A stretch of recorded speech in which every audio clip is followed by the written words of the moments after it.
नमस्कार दोस्तों, मैं आपका दोस्त दीपक मुटरेजा। चुनावी संग्राम शुरू हो चुका है और पहलवान भी उतर चुके हैं। पहलवान का मतलब है कि राजनीतिक पहलवान जिनको चुनाव लड़ना है। हमारे साथ बीजेपी के प्रत्याशी घनश्याम सराफ जी हैं, जो 3 बार भिवानी के विधायक रह चुके हैं। अब चौथी बार चौका लगाने के लिए आतुर हैं। वो आप लोगों ने डिसाइड करना है कि चौका आपने लगवाना है या नहीं लगवाना। आपका बहुत बहुत स्वागत है घनश्याम सराफ जी। सर, क्या कहेंगे आप, जो भिवानी की जो स्थिति है, क्या लगता है आपको? धन्यवाद दीपक जी। भिवानी की स्थिति बिल्कुल स्पष्ट है और भिवानी से एक अच्छे मार्जिन से भारतीय जनता पार्टी की जीत होगी। लोग मन बना चुके हैं। प्रत्येक क्षेत्र में जैसे ही जाते हैं तो लोग वहाँ पे आ जाते हैं।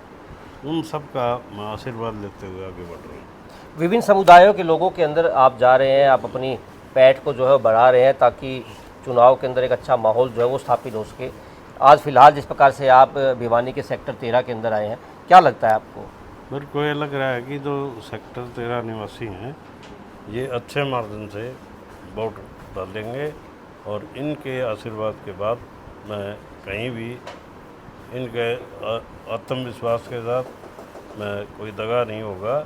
इनको पूरे काम करने का मैं वचन दे चुका हूँ। जो भी काम पड़ने के रहे हैं वो 2 विभागों में यहाँ के काम अटके, नगर परिषद में और दूसरा HSBP में।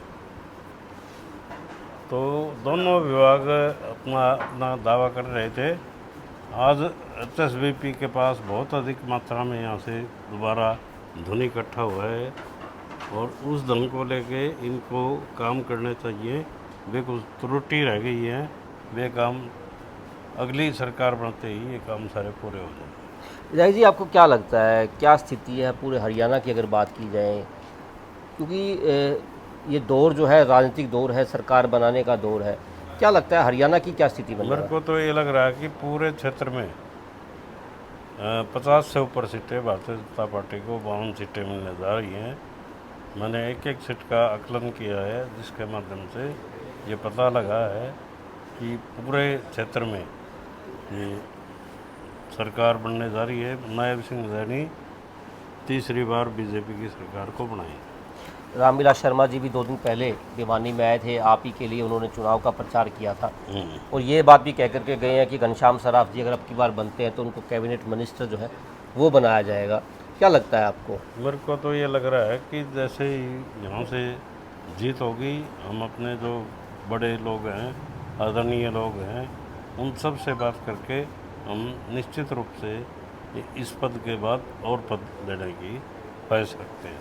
सर, भिवानी की अगर बात की जाए, भिवानी विधानसभाओं की बात की जाए, भिवानी विधानसभा के अंदर मुख्य क्या मानते हैं आप समस्याएं हैं जो आप अगली बार सरकार बनते ही उसको दूर करवाएंगे? क्योंकि हालांकि 3 बार से आप विधायक भिवानी के हैं। मैं तो जो भी समस्याएं बाकी रह गई हैं 80% से ऊपर भिवानी क्षेत्र का काम हो गया है।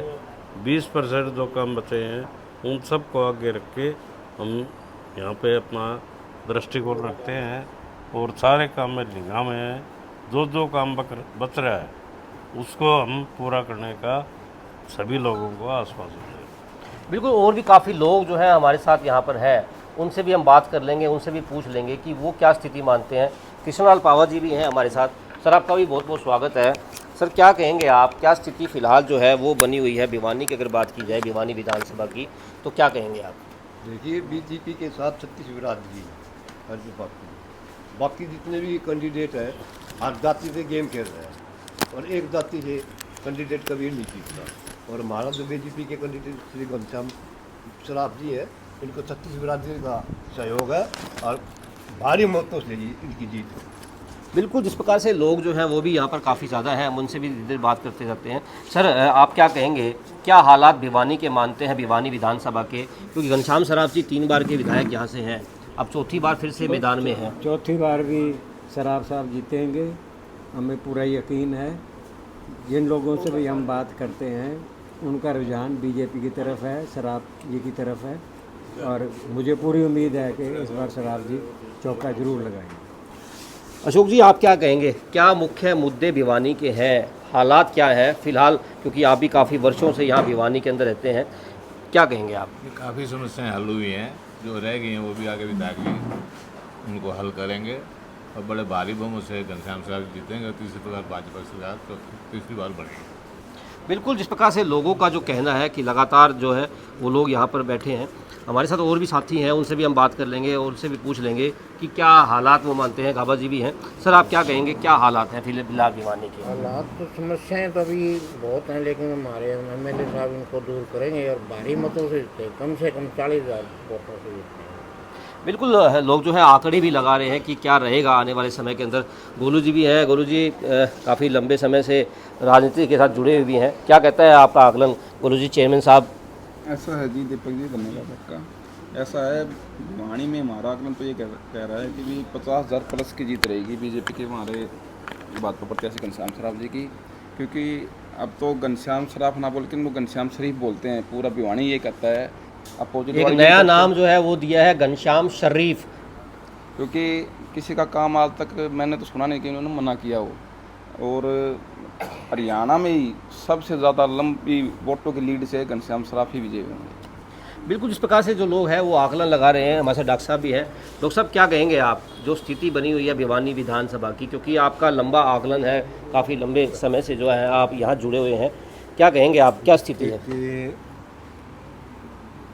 आदरणीय घनश्याम जी को जिस दिन टिकट मिला उसी दिन जीत तो निश्चित हो गई थी और उस पर मोहर लगा दी थी। जब कम्युनिस्ट पार्टी को, मार्क्सवादी पार्टी को ये टिकट मिली, उस दिन उसके ऊपर पूरी तरह से मोहर लग गई थी कि वह घनश्याम जी ही विजेता रहेंगे।